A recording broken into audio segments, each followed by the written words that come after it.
Hadi ya.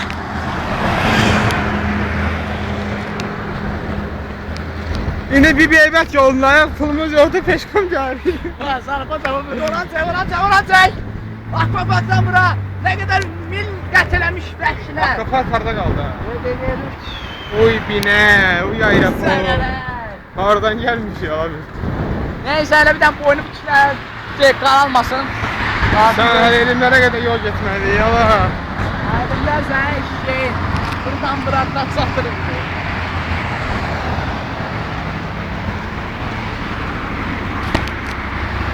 Görün ben ne bu? Priyetin. Ha elle boynun kızarmasın da kişi. Yazıksa. Daha nə deyir?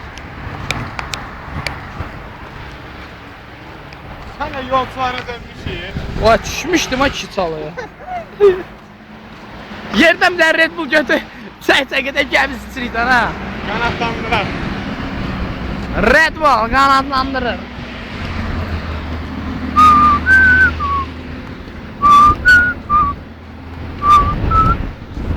Vay denizi çəkək, denizi.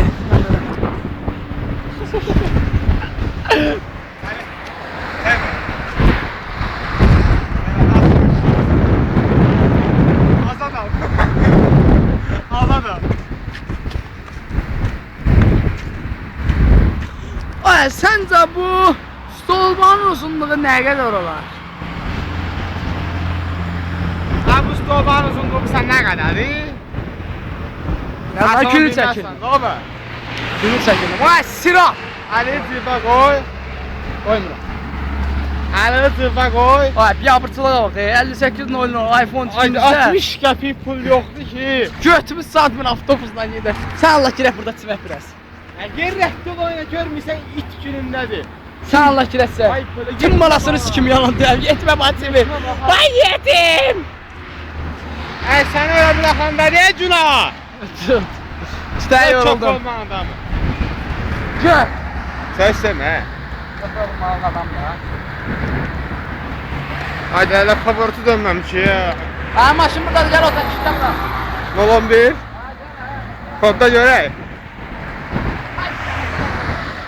Əsər edəcək hələ tıfı. Dağlar bizi.